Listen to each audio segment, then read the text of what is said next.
Good afternoon. Today I have some good news to report from the Middle East. I just spoke with the Prime Minister of Israel and Lebanon. I'm pleased to announce that their governments have accepted the United States proposal to end the devastating conflict between Israel and Hezbollah. I want to thank President Macron of France for his partnership in reaching this moment. For nearly 14 months, a deadly conflict raged across the border that separates Israel and Lebanon. A conflict that began the day after the October 7 attack by Hamas on Israel. Hours later, at 2 a.m. in the morning, Hezbollah and other terrorist organizations backed by Iran attacked Israel in support of Hamas. Let's be clear, Israel did not launch this war. The Lebanese people did not seek that war either, nor did the United States.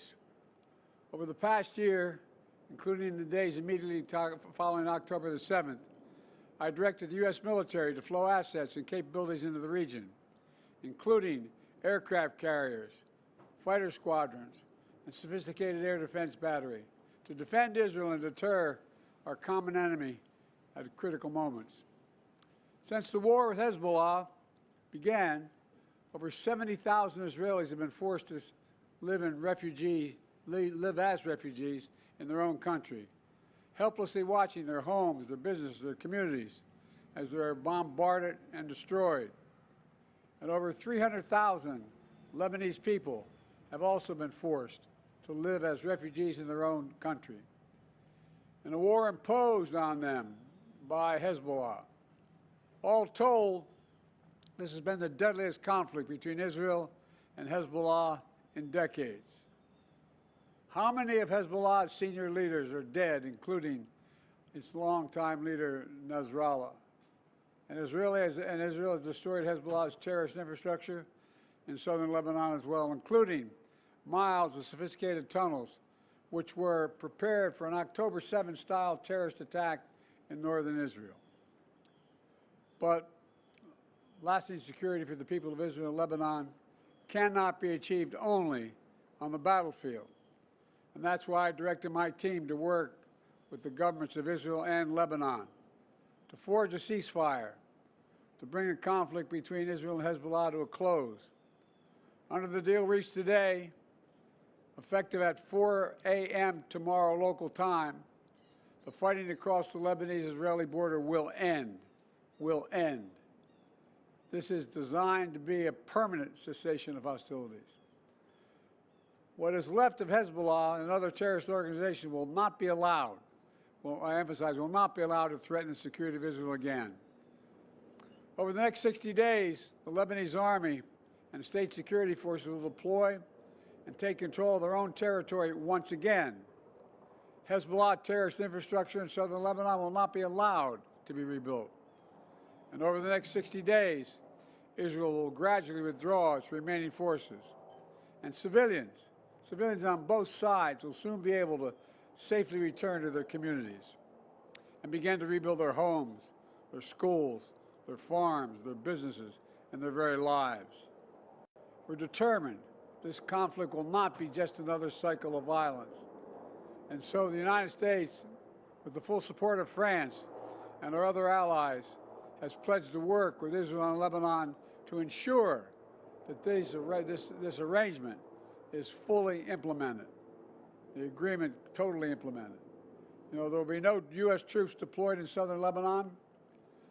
This is consistent with my commitment to the American people to not put U.S. troops in combat in this conflict. Instead, we, along with France and others, will provide the necessary assistance to make sure this deal is implemented fully and effectively. Let me be clear.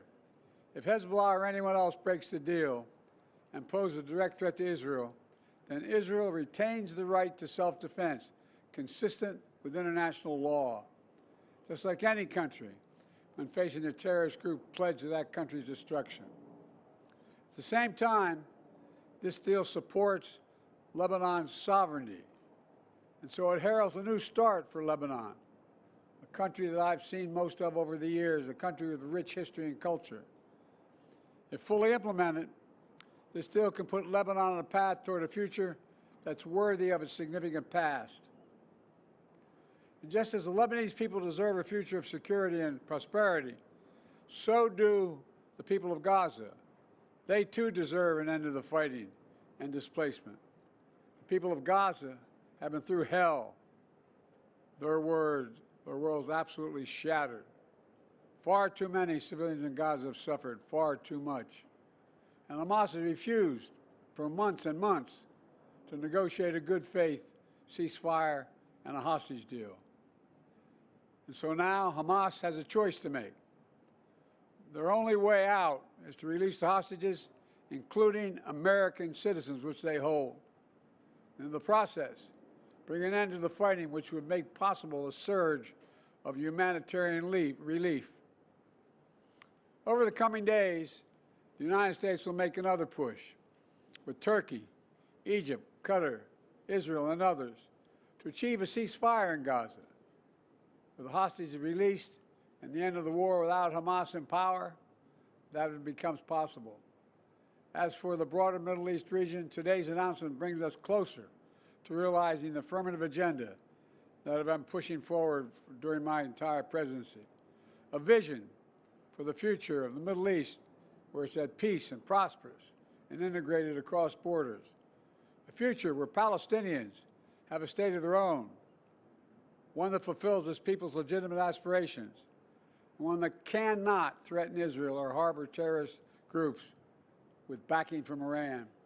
A future where Israelis and Palestinians enjoy equal measures of security, prosperity, and yes, dignity. To that end, the United States remains prepared to conclude a set of historic deals with Saudi Arabia, to include a security pact and economic assurances, together with a credible pathway for establishing a Palestinian state and the full normalization of relations between Saudi Arabia and Israel, a desire they both have.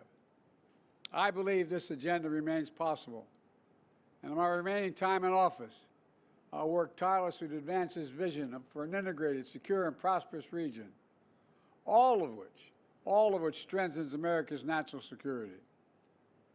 Getting all this done will require making some hard choices.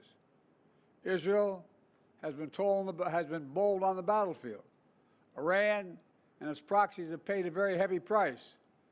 Now Israel must be bold in turning tactical gains against Iran and its proxies into a coherent strategy that secures Israel's long-term safety and advances a broader peace and prosperity in the region. Today's announcement is a critical step in advancing that vision. And so I applaud the courageous decision made by the leaders of Lebanon and Israel to end the violence. It reminds us that peace is possible. Say that again, peace is possible. As long as that is the case, I will not for a single moment stop working to achieve it. God bless you all, and sorry to keep you waiting so long. May God protect our troops. Thank you. Mr. President, will you get a ceasefire in Gaza before leaving office? Ask me how I get a ceasefire, and I think so. Hold on, praying. How is this push any different from the previous ones? You don't see that. Should be reported. What? Mr. President, what have you told the new administration?